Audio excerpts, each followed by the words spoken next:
generally speaking, we can define Genesis as narrative. It's part of what we describe as biblical narrative.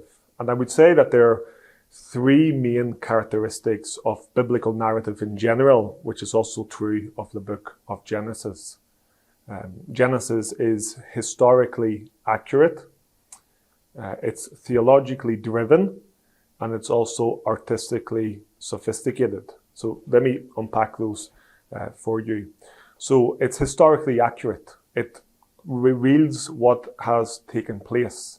Now, it's doing this in a very elegant way, in a very sophisticated way, but it's telling us of events which really took place in the arena of history. And as evangelicals, we want to defend the historicity of Scripture. But although it's historically accurate, the main purpose of Genesis is not just to tell us history. The main purpose is theological. It's theologically driven. The purpose of Genesis, as the purpose of Scripture, is to reveal God and to edify the reader.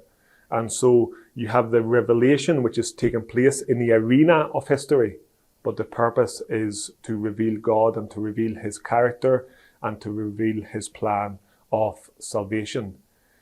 So Genesis will be incredibly selective. It will skip long periods of time very quickly because the purpose is not to give us a full account of history, but to reveal God. We don't even have a full biography of the life of Abraham in the book of Genesis, but just some major highlights that have a theological purpose. And then the third element to keep in mind is that it's also artistically sophisticated. It is beautiful literature. These stories are well told. They are fascinating stories. And I think as evangelicals, whilst we want to defend the historicity of Scripture, we also need to have a renewed appreciation for the beauty of the literature that we have.